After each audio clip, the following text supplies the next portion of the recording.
aucune idée du nombre de personnes qui ont le cœur de la femme de Lot. Le cœur de la femme de Lot. Je peux revenir d'un moment à l'autre, mais vous n'êtes pas prêts. Vous n'êtes pas prêts. Beaucoup de gens ne vivent pas dans le péché, ils ne vivent pas dans le mensonge, ils ne sont pas dans les tricheries. Mais leurs yeux ne sont pas levés. Leurs yeux ne sont pas levés. Et ces choses-là simples, il faut savoir qu'au ciel, il y aura meilleur. Alléluia. Alléluia. Amen. Quelqu'un me dit, mais pasteur, est-ce qu'au ciel, il y a mariage? Il y a plus que mariage.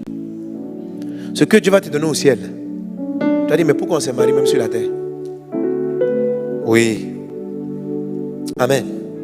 Il n'y a rien qu'il n'y a sur la terre qui puisse être comparé à sa forme parallèle dans l'invisible. Rien. Rien. Il n'y a rien. Et ça fera partie de mon message du mercredi prochain. Il n'y a rien. Rien. Tout ce que tu vois sur la terre est une copie d'une forme élevée. Tout. La terre est une réduction de choses célestes. Ce ne sont pas les humains qui ont inventé le mariage. Ça vient du ciel. Donc au ciel, il y a du mariage. Mais pas comme nous l'imaginons. Pas comme nous le pensons. Beaucoup plus supérieur, beaucoup plus beau, beaucoup plus glorieux. Quel que soit tout ce que la terre peut te donner, il n'y a pas match. Il n'y a pas match. Amen. Si la terre peut te donner Louboutin, quel greffe encore? Oh, Louboutin, mais je ne connais pas. Il y a quoi encore? Quoi? Weston, quoi encore? Lacoste.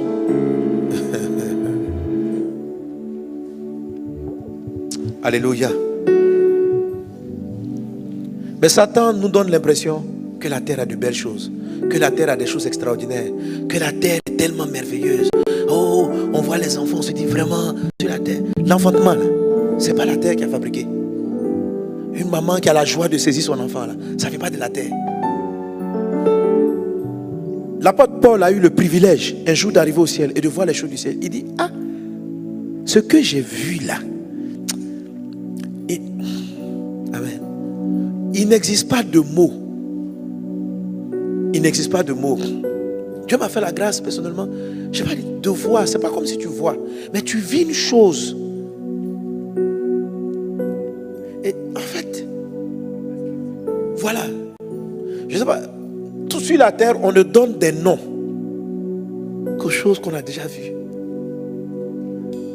Il y a des choses qu'on n'a pas vues.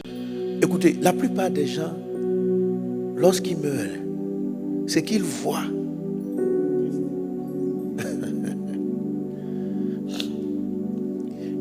Tu as envie de dire, mais tu es égoïste, tu nous laisses sur la terre ici comme ça. Et nous? Je vous ai dit qu'une fois, je suis parti prier pour un frère qui était décédé, demandant la résurrection. J'ai prié. Et puis à un moment donné, c'est comme si l'Esprit m'a dit, fils, je vais te montrer où il est. Je vais te montrer. En quelques fractions de secondes, c'est comme si j'étais enlevé dans mon esprit. On était à Ivosep. On l'avait sorti. Et nous étions en train de crier à Dieu pour que Dieu le ramène. Et pendant qu'on priait, après un moment, c'est comme si en une fraction de seconde, je suis arrivé là où vont ceux qui quittent et qui sont avec Dieu. Bon, il n'y a plus de vocabulaire pour décrire. Vous savez, il y a tellement de choses qu'on appelle jolies que tu vois que le mot joli est trop pauvre. Mais quand tu le vois, tu le sais. Donc là quand on est rentré, c'est comme si quand je suis monté dans mon esprit, c'est comme si dans une fraction de seconde, j'ai senti le passé, le présent, le futur. Et c'est comme si j'étais dans la pensée du frère pour qui je suis en train de prier. Parce que je suis en train de dire, mais et tes enfants? Tout ce que tu laisses. Et c'est comme si une fraction de seconde, la personne a regardé ce que sa fille allait devenir sans lui. Et puis s'il était là, c'est comme si tu t'en vas voir le futur, et puis tu reviens, tu vois le présent.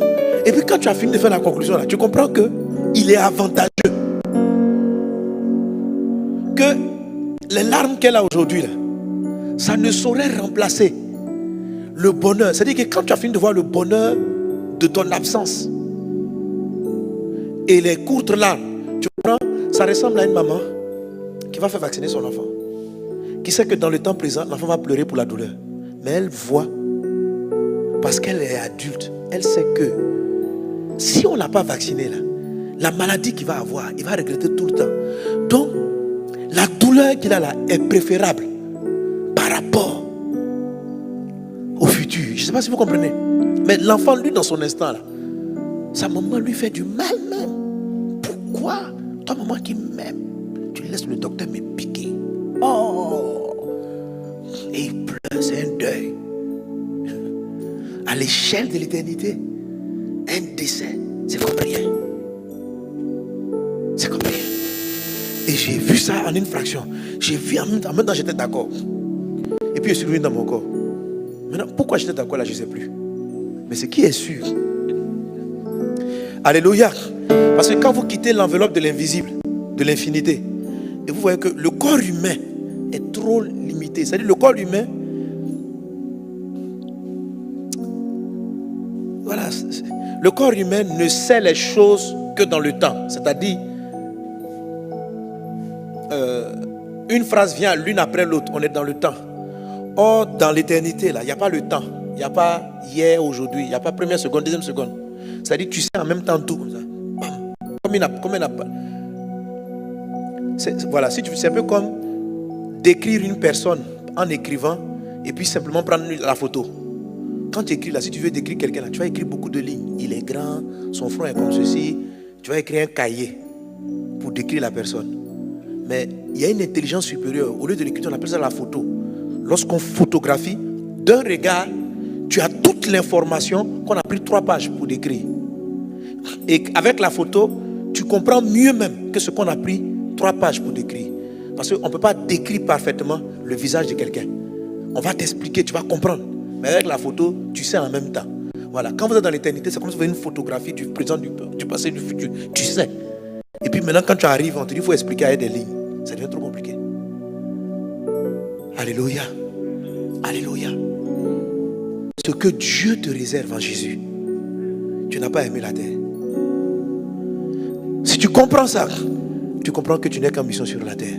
Alors, ton mariage, tes bâtiments, tout ce que tu dois faire, ça ne devient qu'un élément du puzzle de Dieu par rapport à ta mission sur la terre. Et non pas des yeux courbés en train de courir après un mariage pour le plaisir du mariage. Parce qu'il y a plus grand. Et il y a un bonheur meilleur. Et tu dois avoir foi en Dieu. Que ce qu'il a prévu pour toi est mieux que tout ce que la terre peut te donner. C'est pourquoi tu ne peux pas regarder parce que ça fait 3 ans que tu n'as pas encore d'enfant. Parce que tu as plus qu'un enfant. Jésus est dans ta vie. L'éternité que je décris, tu l'as. C'est pourquoi tu ne vas pas te corrompre. Parce que tu ne travailles pas. Parce que ce que tu as reçu, si tu as l'opportunité de voir le ciel, tu ne vas pas vendre ta vie, ta foi pour de l'argent. Mais les yeux sont courbés. Le cœur de la femme de Lot. Mets la main sur le cœur. Dis avec moi, Jésus, délivre mon cœur. Délivre-moi du cœur de la femme de Lot. Au nom de Jésus, je me redresse. Je me redresse. Toute infirmité qui maintenait mes regards sur la terre, sur les choses de ce monde, est chassée au nom de Jésus. Et dans le nom de Jésus, mes yeux sont vers le ciel.